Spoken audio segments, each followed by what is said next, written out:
Hello everyone. तो कैसे हो आप सब। मैं शुभलेश एक बार बेहद स्वागत करता हूं आपके अपने इस बेहतरीन YouTube channel SSC tuition classes में। मित्रों, आज लेकर आ चुका हूं अपने चैप्टर का दूसरा लेक्चर।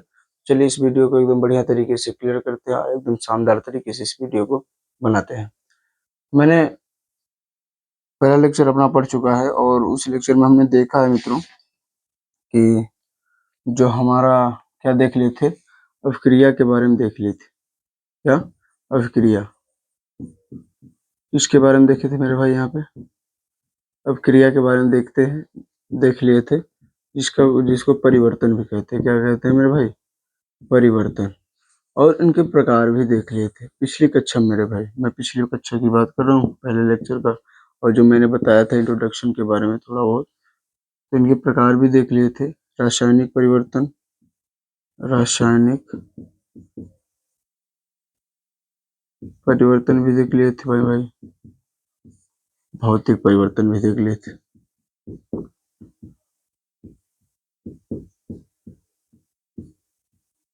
ठीक है मेरे भाई, मैंने पिछली कक्षा में इन तीन चीजों को अच्छी तरीके से डिस्कस कर लिया था। अब आप लोगों को मैं बताऊंगा आगे। आगे के लिए आप लोग लगाएंगे हेडिंग क्या कि रासायनिक समीकरण। क्या लगाएंगे मेरे भाई? रासायनिक समीकरण। अब बात आती है कि मेरे भाई यहाँ पे रासायनिक समीकरण क्या होता है। क्या रासायनिक समीकरण? क्या मेरे भाई? रासायनिक समीकरण। ठीक है। यहाँ पे अब क्या है, इस शब्द का मतलब क्या है मेरे भाई? बताओ जरा। यहाँ पे लिखा गया रासायनिक समीकरण। आखिर में रासायनिक समीकरण होता है कि मैं बता रहा हूँ भाई, समझ कर। रासायनिक समीकरण क्या होता है तो क्या लिखोगे? किन्हीं रासायनिक अभिक्रिया में भाग लेने वाले, क्या लिखोगे मेरे भाई? किन्हीं रासायनिक अभिक्रिया में भाग लेने वाले, रासायनिक अभिक्रिया में भाग लेने वाले पदार्थों, क्या पदार्थों को, किन्हीं रासायनिक अभिक्रिया में भाग लेने वाले पदार्थों को सूत्रों द्वारा, क्या मेरे भाई? सूत्रों द्वारा व्यक्त करना ही, क्या द्वारा व्यक्त करना ही रासायनिक समीकरण कहलाता है। क्या लिखोगे? रासायनिक समीकरण कहलाता है।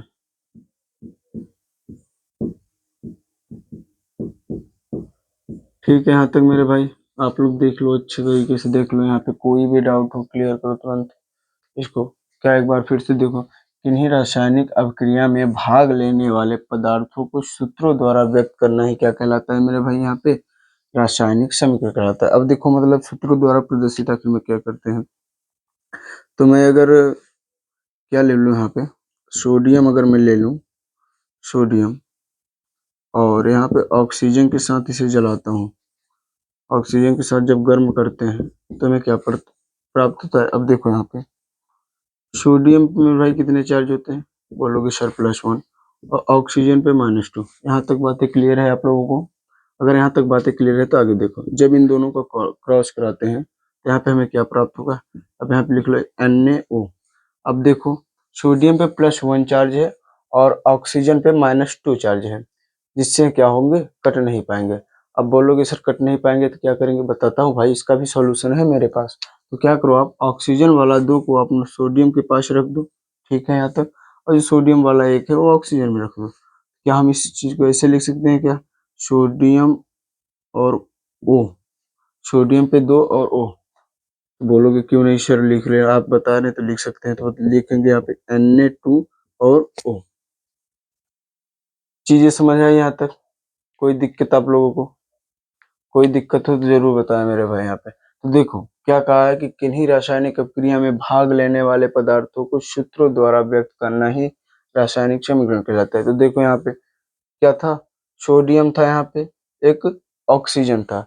ये दोनों क्या है, दो पदार्थ इस रासायनिक अभिक्रिया में भाग लिए हैं। ठीक है, यहाँ पे इस रासायनिक पूरे अभिक्रिया में जो ये रासायनिक अभिक्रिया अपनी हो रही है, इन दो अभिक्रियाओं में कौन कौन, सोडियम और ऑक्सीजन भाग लिए हैं, और इन दोनों को मिलाकर क्या बनाया, एक सूत्र बनाया। यही तो मैं बोल रहा हूँ कि रासायनिक अभिक्रिया में भाग लेने वाले पदार्थों को सूत्र द्वारा व्यक्त करना ही क्या कहलाता है मेरे भाई, यहाँ पे रासायनिक समीकरण कहलाता है। यहाँ तक बातें क्लियर हुई। अब एक चीज और देखो यहाँ पे, इसको मेरे भाई बोलते हैं क्या, अभिकारक। क्या बोलते हैं, अभिकारक। कौन सा है, किस तरफ है, अपने हाथों के हिसाब से देखोगे तो बाईं तरफ है, जी सर बाईं तरफ है। और इस चीज को जो बना उसे बोलते हैं प्रोडक्ट यानी उत्पाद मेरे भाई। क्या बोला जाता है, उत्पाद। यहाँ तक कोई दिक्कत। अब एक बात बताओ आप लोग, अब बोलोगे सर अगर कोई डिफिनेशन पूछा कि आखिर में अभिकारक और उत्पाद होता है क्या, मैं यही बताऊंगा कि जो अभिक्रिया के बाईं तरफ होता है उत्पाद कहलाता है, और जो अभिक्रिया की दाईं सॉरी, जो अभिक्रिया की बाईं तरफ होता है उसे अभिकारक कहते हैं, जो अभिक्रिया की बाईं तरफ होता है उसे उत्पाद कहते हैं। जी हाँ मेरे भाई, आप ये भी बता सकते हो, लेकिन मैं दूसरी आपको परिभाषा भी बता रहा हूँ। तो आप क्या लिखोगे, अब बोलोगे सर अभिकारक क्या है, क्या लिखोगे यहाँ पे, अभिकारक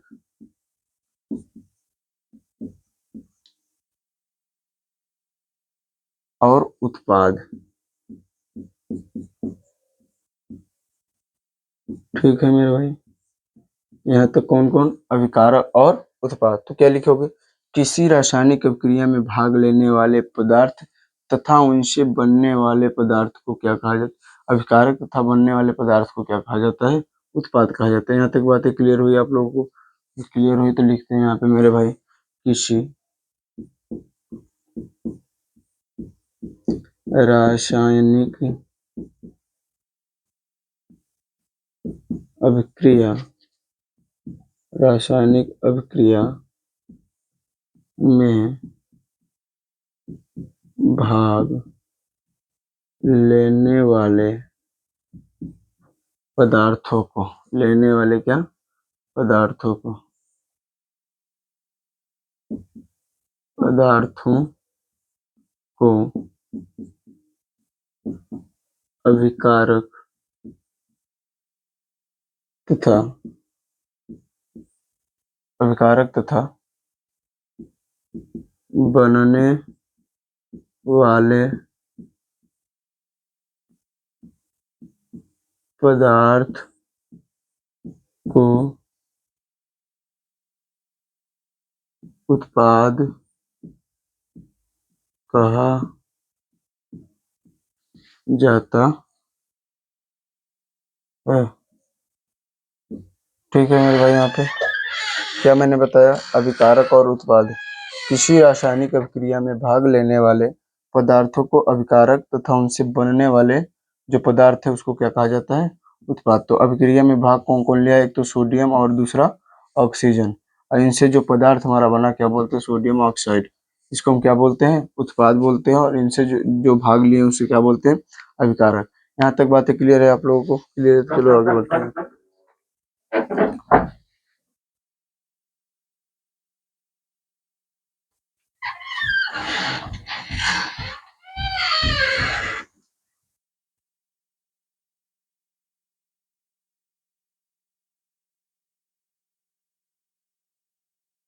चलिए मेरे भाई, यहाँ पे अब आप लोगों को हम बताते हैं क्या, संतुलित रासायनिक समीकरण।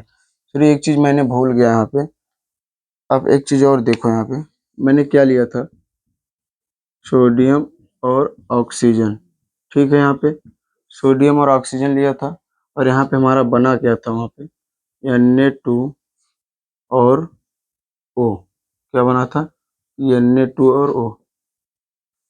देखो बताओ, समीकरण को क्या करना होता है, संतुलित भी करना होता है। क्या करना होता है, संतुलित भी करना होता है। बोलोगे सर संतुलित है क्या, तो जी नहीं, संतुलित नहीं है, क्योंकि यहाँ पे सोडियम के जो परमाणुओं की संख्या है वो कितनी है, 2 है, और यहाँ पे सोडियम के परमाणुओं की संख्या कितनी है, 1 है, तो ये संतुलित नहीं हुआ। और यहाँ पे ऑक्सीजन के परमाणुओं की संख्या 2 है, और यहाँ पे ऑक्सीजन की परमाणुओं की संख्या 1 है, तो ये क्या है, समीकरण असंतुलित समीकरण। कैसे है, असंतुलित।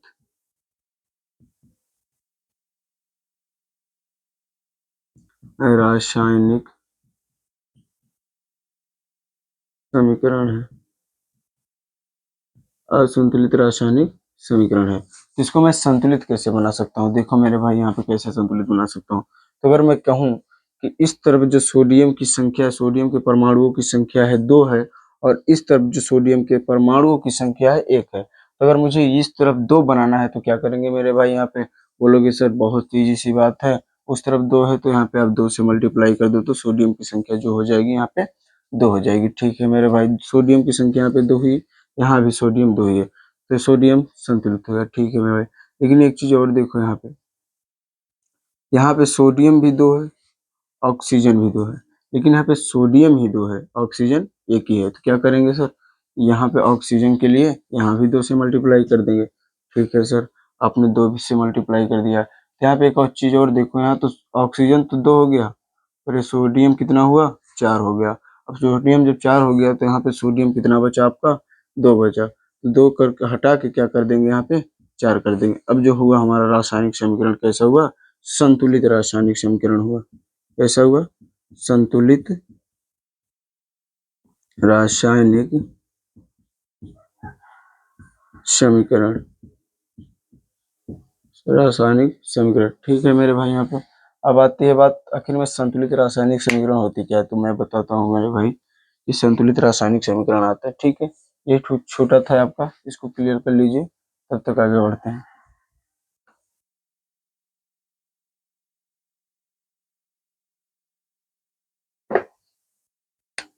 क्या पढ़ेंगे भाई? संतुलित रासायनिक समीकरण, संतुलित रासायनिक समीकरण। ठीक है मेरे भाई, यहाँ पे संतुलित रासायनिक समीकरण तो लिखोगे क्या कि संतुलित रासायनिक समीकरण क्या होता है? देखो यहाँ पे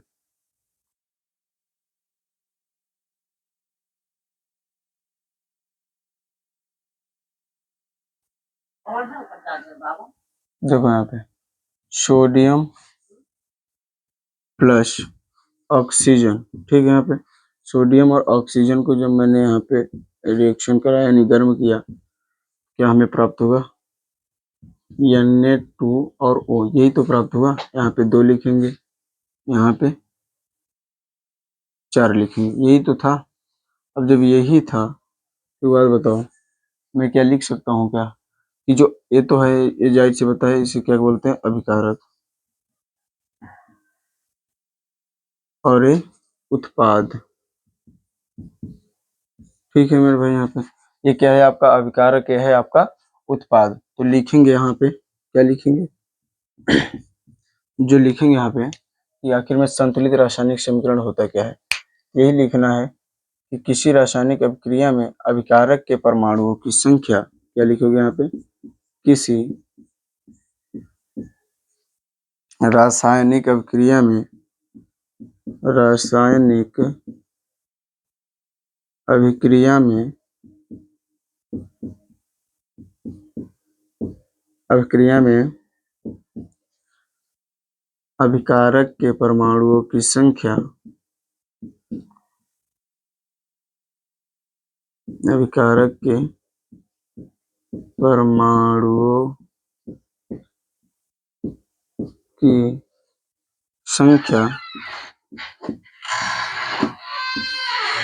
उत्पाद के परमाणुओं की संख्या बराबर हो, उत्पाद के परमाणुओं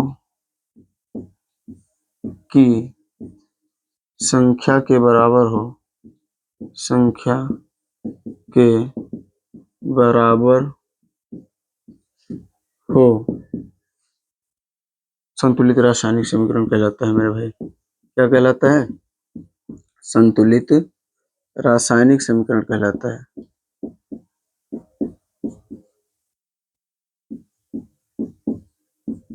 समीकरण कहलाता है। ठीक है मेरे भाई, यहाँ पे क्या मैंने बताया? किसी रासायनिक अभिक्रिया में, क्या मैंने बताया? देखिए यहाँ पे किसी रासायनिक अभिक्रिया में अभिकारक के परमाणुओं की संख्या उत्पाद के परमाणुओं की संख्या यदि बराबर हो जाए तो हमारा कह सकते हैं समीकरण जो है हमारा संतुलित रासायनिक समीकरण। ठीक है मेरे भाई, यहाँ पे देखो, यहाँ पे अभिकारक कौन कौन से हैं? सोडियम है जी सर, सोडियम है। ऑक्सीजन है जी सर, ऑक्सीजन है। तो क्या ऑक्सीजन में जो अभिकारक है, जो उनके परमाणुओं की संख्या है, उत्पाद के परमाणुओं की संख्या बराबर है क्या मेरे भाई? जी बोलोगे सर आपने तो बताया भी, 4 इधर कर दिए, 2 दूनी 4, सोडियम ठीक है, सोडियम भी ठीक है, इस तरफ भी है उस तरफ भी है। ऑक्सीजन 2 है सर, ऑक्सीजन यहाँ भी 2 है, तो जाहिर सी बात है सर क्या है, यह संतुलित रासायनिक समीकरण बराबर है। तो कैसे है? संतुलित रासायनिक समीकरण, जो कि हमने डिफिनेशन में देख भी लिया।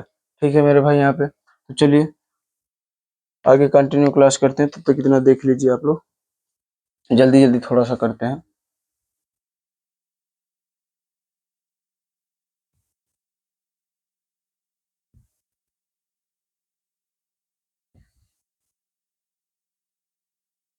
ठीक है यहाँ तक, चलिए मेरे भाई आगे। अब आप आगे हेडिंग आता है आप लोगों का कि रासायनिक समीकरण लिखने का नियम। क्या लिखोगे? रासायनिक समीकरण को लिखने का नियम। ठीक है मेरे भाई, रासायनिक समीकरण को लिखने का जो नियम है क्या है? तो अगर एक आप देखो उदाहरण यहाँ पे समझते चलना। अगर आप उदाहरण देखो यहाँ पे मैग्नीशियम ले लिए, ठीक है सर, मैग्नीशियम ले लिए, यहाँ पे ऑक्सीजन ले लिए, है ना। इसको अगर जलाते हैं, इसके साथ ऑक्सीजन के साथ जलाते हैं, गर्म करते हैं, तो क्या हमें प्राप्त होता है? मैग्नीशियम बोलोगे ऑक्साइड, यही तो प्राप्त होगा, यही तो प्राप्त होगा मेरे भाई यहाँ पे। चलिए ठीक है, तो इसको भी संतुलित कर लें। जी सर कर लीजिए। यहाँ पे मैग्नीशियम 1 है, मैग्नीशियम 1 है, लेकिन ऑक्सीजन यहाँ पे 2 है मेरे भाई। अभिकारक में जो ऑक्सीजन के परमाणुओं की संख्या है वो कितनी है? 2 है। अगर ऑक्सीजन में जो परमाणुओं की संख्या अगर 2 है, तो अगर आपको संतुलित करना है तो जाहिर सी बात है कि अगर अभिकारक के बराबर करना है उत्पाद के परमाणुओं की संख्या के, तो बताओ उत्पाद में अगर 1 है, अभिकारक में 2 है, तो संतुलित कहाँ हुआ? संतुलित नहीं हुआ ना मेरे भाई यहाँ पे। अगर संतुलित नहीं हुआ तो करते हैं। तो चलिए, यहाँ पे 2 है, ऑक्सीजन 2 है, 1 है, तो क्या करोगे? 2 बनाने के लिए यहाँ गुणा करेंगे? नहीं मेरे भाई, यहाँ नहीं करोगे, यहाँ करोगे। जी सर यहाँ कर दिया। अब जब यहाँ कर दिया तो बताओ मैग्नीशियम भी 2 हो गया, हुआ कि नहीं हुआ मेरे भाई? इसके साथ मल्टीप्लाई हुआ तो इसके साथ भी मल्टीप्लाई हुआ ना। आई बात समझ में? तो क्या हुआ? मैग्नीशियम भी 2 हो गया। अब जब मैग्नीशियम यहाँ 2 हुआ तो मैग्नीशियम यहाँ अकेले बचा। अब अकेले बचा तो यहाँ भी 2 से कर दो। ठीक है, अब ठीक है ना मेरे भाई, अब तो संतुलित हुआ। मैग्नीशियम के परमाणुओं की संख्या 2, यहाँ पे मैग्नीशियम के परमाणुओं की संख्या 2, ऑक्सीजन के परमाणुओं की संख्या 2, ऑक्सीजन के परमाणुओं की संख्या 2। आपने देखा अच्छे से, ये क्लियर हुआ? क्लियर हुआ चीजें? ये संतुलित रासायनिक समीकरण है। तो चलिए, मैं क्या पढ़ रहा था? रासायनिक समीकरण को लिखने का नियम जो है। तो पहला आप नियम लिखो। किसी रासायनिक समीकरण को लिखने के लिए या किसी रासायनिक अभिक्रिया को लिखने के लिए क्या लिखोगे यहाँ पे? क्या लिखोगे मेरे भाई? किसी रासायनिक समीकरण को लिखने के लिए किसी रासायनिक समीकरण समीकरण को लिखने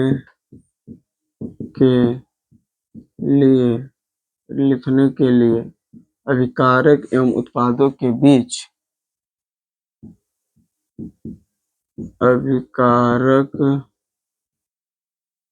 अभिकारकों तथा उत्पादों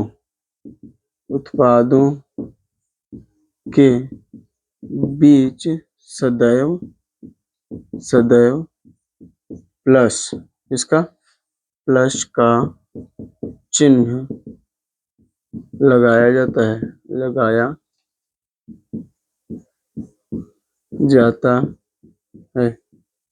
ठीक है मेरे भाई, यहाँ पे क्या लिखोगे? किसी रासायनिक अभिक्रिया को लिखने के लिए, किसी रासायनिक अभिक्रिया को हमने लिखा या किसी रासायनिक समीकरण को लिखने के लिए अभिकारकों तथा उत्पादों के बीच हमें सदैव प्लस का चिन्ह लगाया जाता है। तो मैंने यहाँ पे देखो, ये अभिकारक से, एक अभिकारक यहाँ है, एक अभिकारक यहाँ है, ठीक है। तो अभिकारकों के बीच हमने किसका चिन्ह लगाया है? प्लस का चिन्ह लगाया। आई बात समझ में यहाँ तक मेरे भाई? तो चलिए दूसरा क्या कहता है, दूसरा क्या लिखोगे अब बताओ? किसी लिखो रासायनिक समीकरण को लिखने के लिए रासायनिक समीकरण को लिखने के लिए अभिकारक एवं उत्पाद के बीच क्या लिखोगे? अभिकारक एवं उत्पाद के बीच अभिकारक एवं उत्पाद के बीच सदैव एरो यानी तीर का निशान लगाते हैं। ठीक है मेरे भाई, देखो यहाँ पे मैंने क्या लिखा, रासायनिक समीकरण को लिखने के लिए अभिकारक एवं उत्पाद के बीच तीर का, ये अभिकारक हुआ आपका, जी सर बोलोगे, जाहिर सी बात है दिख रहा है अभिकारक है, और ये जो बना उत्पाद है, इनके बीच किसका चिन्ह है मेरे भाई? तीर का निशान है। तो क्या यही तो हम लिखे हैं, रासायनिक समीकरण को लिखने के लिए अभिकारक एवं उत्पाद के बीच सदैव तीर का निशान लगाया जाता है। ठीक है मेरे भाई, यहाँ तक चीजें क्लियर है आप लोगों को? तो चलिए आगे बढ़ते हैं। दो चीजें मैंने बताया, अब तीसरा आप लिख लो। तीसरा लिखो मेरे भाई, यहाँ पे तीसरा में क्या है कि यदि अभिक्रिया क्या हो? उत्क्रमणीय हो। क्या लिखोगी? यदि अभिक्रिया कैसी हो? यदि अभिक्रिया कैसी हो? उत्क्रमणीय हो। यदि अभिक्रिया उत्क्रमणीय हो, क्या हो? उत्क्रमणीय हो। कैसी हो? उत्क्रमणीय हो। यदि अभिक्रिया कैसी हो? उत्क्रमणीय हो। देखो यहाँ मेरे भाई, उत्क्रमणीय एक नई चीज आप लोगों को लग रहा होगा। क्या लग रहा होगा? उत्क्रमणीय आप लोगों को नई चीज लग रहा होगा जी यार, रुको एक मिनट। उत्क्रमणीय, उत्क्रमणीय, ठीक है मेरे भाई, उत्क्रमणीय हो तो अब एक चीज देख रहे होगा आपको, उत्क्रमणीय अजीब सा चीज लगेगा, आखिर में उत्क्रमणीय है क्या? तो मैं बताता हूँ मेरे भाई, बिल्कुल बताऊंगा उत्क्रमणीय आखिर में है क्या, बहुत अच्छे तरीके से बताऊंगा, क्लियर कर दूंगा। तो देखो, यदि अभिकारक यदि अभिकारक उत्क्रमणीय हो तो क्या होता है? तो अभिकारक एवं उत्पाद के बीच सदैव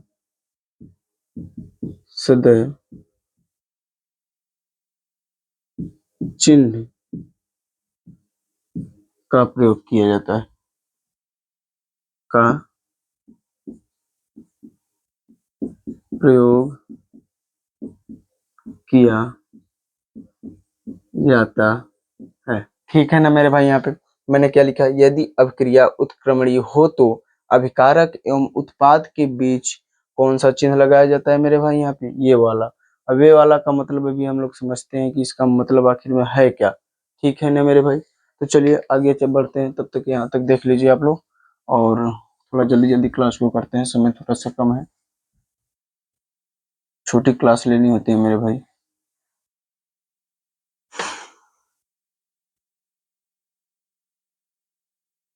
देखो यहाँ पे क्या था मेरे भाई, ये वाला चिन्ह था, कौन सा? ऐसे था, ठीक, यही था, और शब्द कौन सा था? उत्क्रमणीय, उत्क्रमणीय, क्रमणीय। अब आता है बात की आखिर में उत्क्रमणीय होता क्या है? तो मेरे भाई देखो यहाँ पे उत्क्रमणीय होता क्या है। अब एक तरफ से देखो, अगर मैं कहूँ यहाँ पे बर्फ ले लूं, ठीक है, बर्फ लिया, इसको मैं क्या कर दूं? गर्म कर दूं। गर्म मतलब टेम्परेचर में रख दूं, या किसी फ्रिज से बाहर रख दूं, वहां पे जो हमारे बाहर का टेम्परेचर रहेगा वो तो गर्मी एक तरह से हो रहा है ना, तो गर्म कर दूं तो क्या बन जाएगा? पानी। ठीक है सर, पानी बना दिया आप। आप इसी पानी को क्या करो? एक बार ठंडा कर दो। क्या कर दो? ठंडा। ठीक है, पानी को अगर मैं ठंडा कर दूं तो क्या बनेगा? बर्फ बनेगा क्या? जी सर बिल्कुल बन जाएगा, और पानी को फ्रिज में रख देंगे तो बर्फ बन जाएगा। सही बात है। तो देखो यहाँ पे, बर्फ लिया, गर्म किया, पानी बनाया। ठीक है, यहाँ पे पानी लिया, ठंडा किया, बर्फ बनाया। ये कैसा लॉजिक है सर? बता रहा हूँ कैसा लॉजिक। यहाँ पे बर्फ दिख रहा है आपको, यहाँ भी बर्फ दिख रहा होगा, पानी दिख रहा है, यहाँ पे पानी भी दिख रहा होगा, और यहाँ पे गर्म ठंडा भी भिन्न भिन्न है। ठीक, देखो यहाँ पे अगर मैं कहूँ किसी को साथ में लिखूं तो क्या लिख सकता हूँ? जी सर बिल्कुल लिख सकता हूँ। तो देखो यहाँ पे साथ में कैसे लिखोगे मेरे भाई? अब अगर बर्फ लो, क्या लो? बर्फ लिया, यहाँ मैं गया तो गर्म किया, ये सॉरी यही इसी चिन्ह का मतलब है, गर्म किया। ठीक है, गर्म किया तो पानी प्राप्त हुआ मुझे। क्या प्राप्त हुआ? पानी। क्या मैं इस तरफ से एरो बनाकर इसको यहाँ ठंडा कर दूं, ठंडा कर दूं, क्या पानी को मैंने ठंडा किया तो बर्फ बना लिया? यही चीजें तो मैं समझा रहा हूँ मेरे भाई। इस तीर का मतलब ये है। ठीक है, ये चिन्ह सेम चिन्ह दिख रहा है ना मेरे भाई, वही है। तो उत्क्रमणी का अर्थ क्या होता है कि जो अपक्रिया दोनों तरफ से हो। क्या हो? जो अपक्रिया दोनों तरफ से हो, वही क्या कहलाता है आपका? उत्क्रमणी। दोनों तरफ से मतलब देखो, पहले इस तरफ से अपक्रिया देखो, बर्फ से गर्म, बर्फ को गर्म किया पानी बना। अब इस तरफ से अपक्रिया देखो, पानी को ठंडा किया बर्फ बना। दोनों तरफ से हुआ कि नहीं मेरे भाई? यहाँ पे दोनों तरफ से हुआ ना।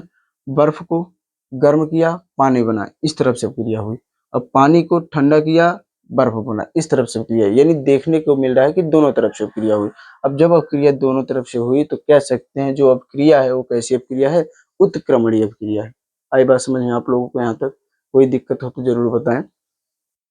क्या मैंने कहा कि जो अपक्रिया दोनों तरफ से हो वह अपक्रिया कैसी कहलाती है? उत्क्रमणीय कहलाती है। तो लिख लो यहाँ पे, जो अपक्रिया दोनों ओर से हो, क्या हो? दोनों ओर से हो वह अभिक्रिया, जो अभिक्रिया दोनों ओर से हो वह अभिक्रिया उत्क्रमणीय अभिक्रिया कहलाती है। उत्क्रमणीय अभिक्रिया कहलाती है, अभिक्रिया कहलाती है।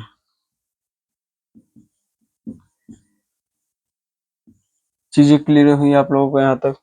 ठीक है मेरे भाई, अगर क्लियर हुई तो एक चीज और आप लोगों को मैं बता देता हूँ थोड़ा सा, जो कि छूट गया था। यहाँ पे आप देख लो,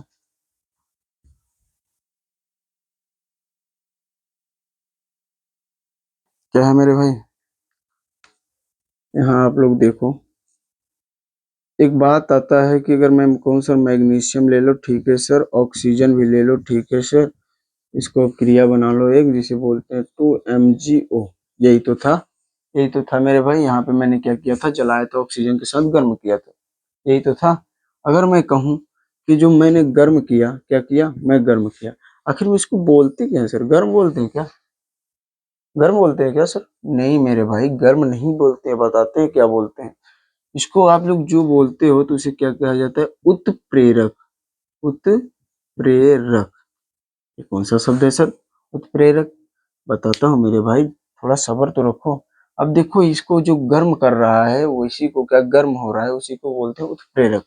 अब उत्प्रेरक से थोड़ा सा आपको पकड़ में आ रहा है कि इस उत्प्रेरक शब्द आखिर में क्या होता है? जी सर बिल्कुल आ रहा है। उत्प्रेरक का अर्थ क्या लग रहा है?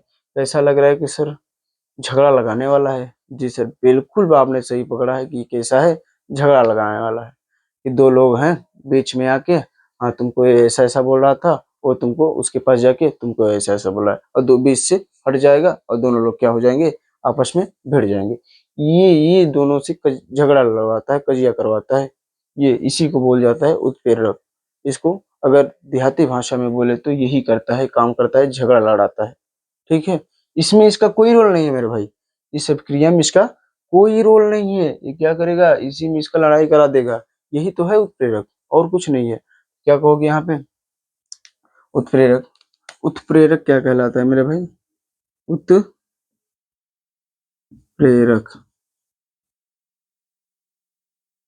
उत्प्रेरक आता है। ठीक है, जो अब क्रिया में भाग ना लिया हो, क्या करते हो? जो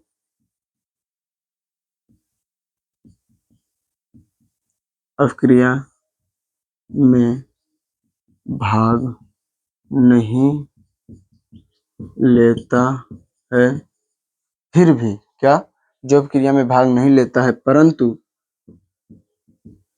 परंतु क्या करता है? जो अभिक्रिया में भाग नहीं लेता है, परंतु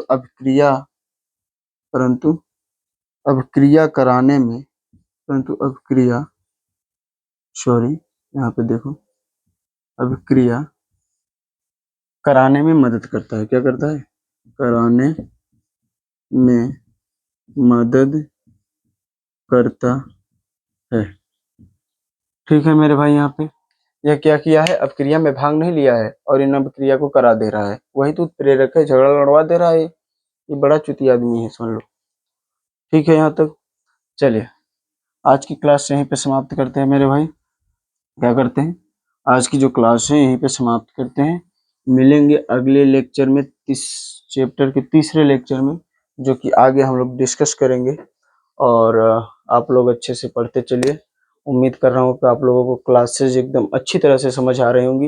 अगर समझ आ रही है तो वीडियो को लाइक करते चलिए, अपने दोस्तों के पास भी शेयर करते चलिए, ताकि वो लोग भी अपने पढ़ाई को मजबूत बना सके और बोर्ड एग्जाम में एक अच्छा टारगेट अचीव कर सके। ठीक है मेरे भाई, मिलते हैं अगले वीडियो में, तब तक